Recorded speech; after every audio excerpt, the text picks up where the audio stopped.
I know people don't want to acknowledge narcissism because it's never experienced up close.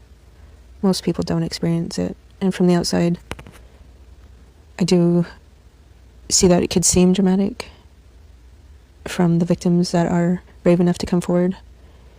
And from the outsiders, they might look at the victims and say, oh, you're exaggerating. Oh, you're overusing that word narcissism, because it is thrown around so casually these days and it's lost its weight. And people don't really understand what narcissism is, true narcissism. But when you lived it, you know. And I notice when I start speaking out about it, I don't speak out about it too often, but I notice people get uncomfortable.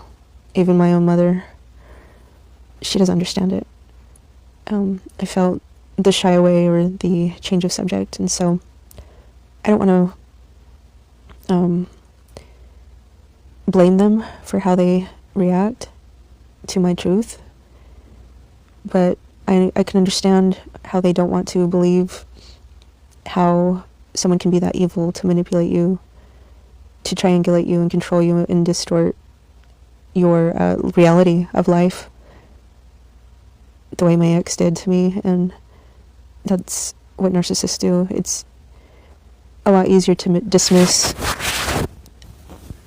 and say you have to move on, give it time and forgive them and let go. I hate that. I absolutely hate that. Nobody wants to listen to me, and nobody wants to confront the truth or acknowledge the truth. With that being said, in my family, I was the third child, and I was the baby for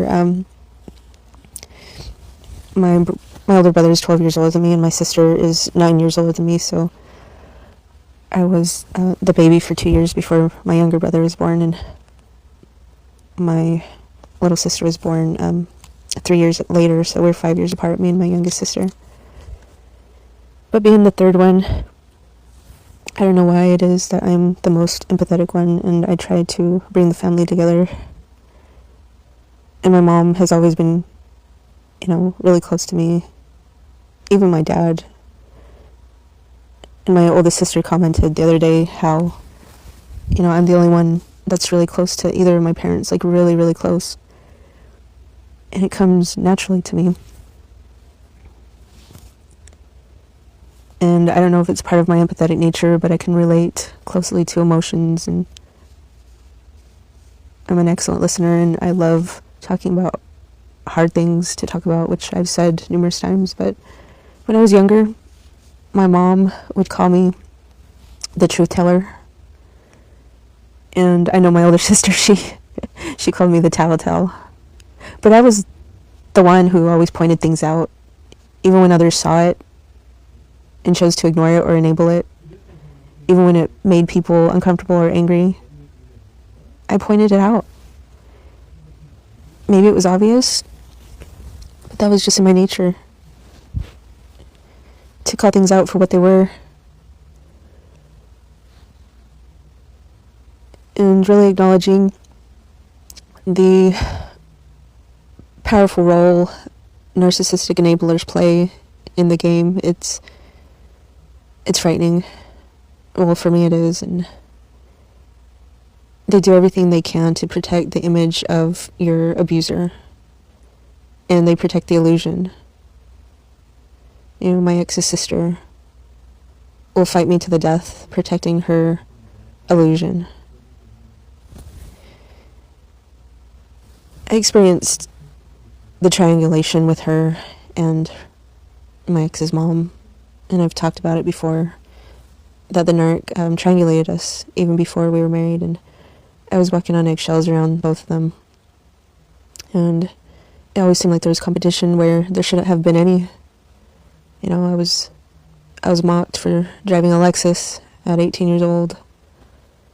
It was apparent I couldn't, do what I wanted. I got a belly button piercing, and I thought my ex would love it. Instead, oh my God, I could see the jealousy and the rage in his eyes. He made me take it out. And that was many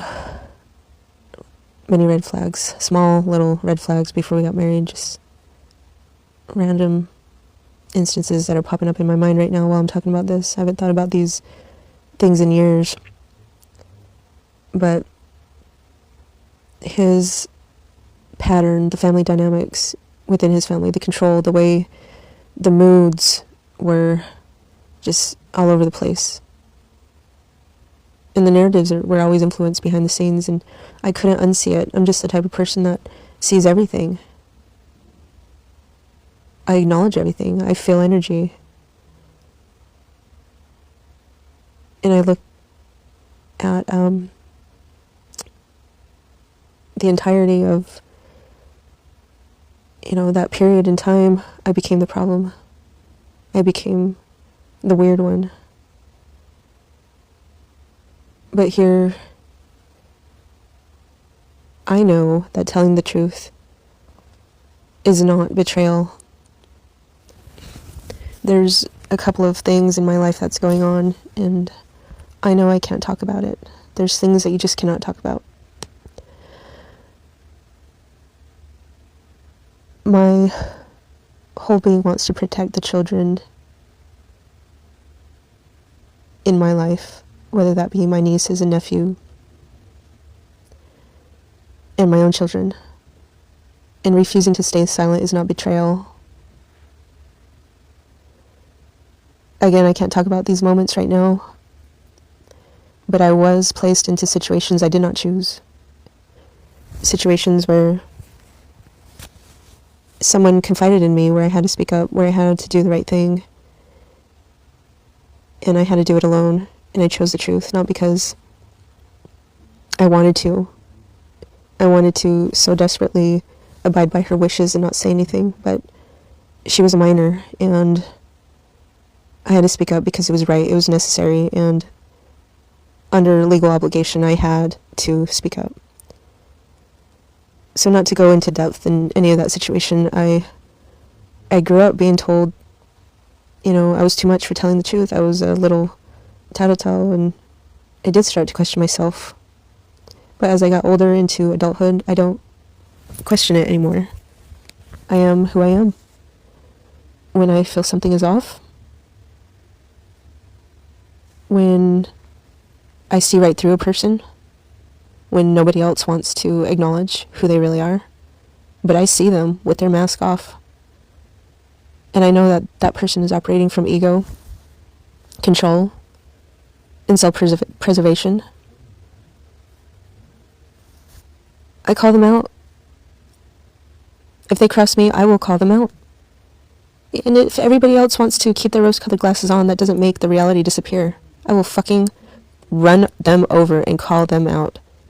My truth does not expire. My truth will not hide forever. And I am not going to keep defending why. I will continue to tell the truth.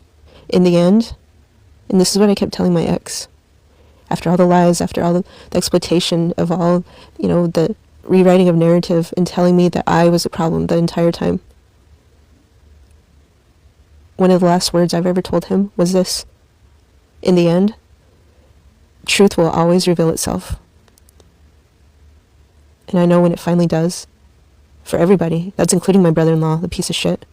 He knows what he did. He knows what he's doing. And my ex, they're gonna go down. My ex's enablers, they're gonna get what's coming to them.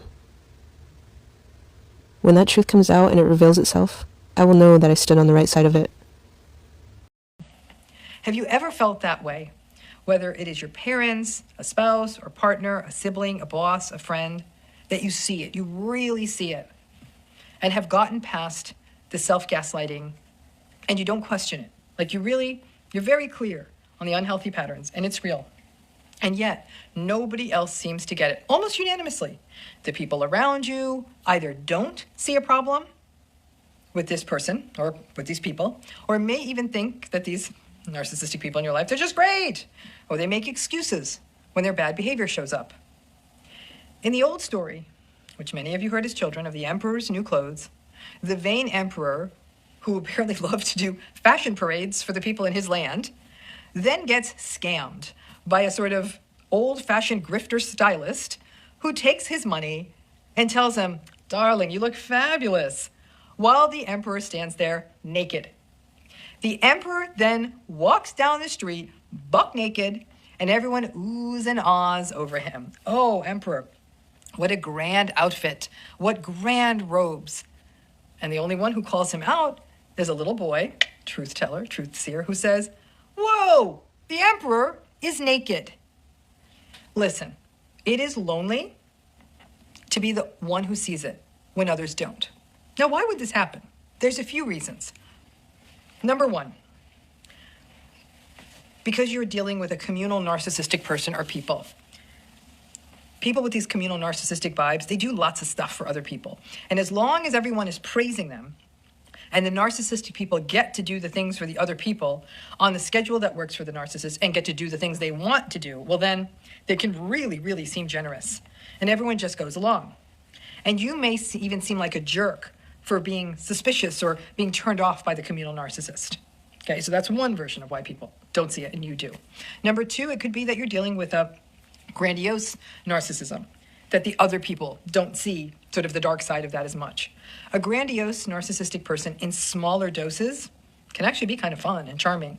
And others may see this grandiose narcissist as the life of the party, as fun, as generous, extroverted, charming, attentive, curious, compelling.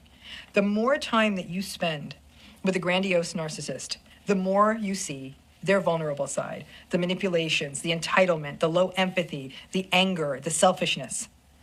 But a little bit of a grandiose narcissist can kind of feel like a theme park. I mean, nobody wants to live in a theme park, but it is a bit of escapism once in a while and now and then. Number three, the narcissistic person, the number three reason that people don't always see it when you do, is because the narcissistic person holds a lot of power, control, or maybe even stirs fear in the other people around you. In the story of the emperor, it seems that the people in the emperor's land were in some kind of old-fashioned cult. You had to praise the leader unquestioningly, or else maybe you were going to get in trouble. In some family systems, we can witness a similar dynamic.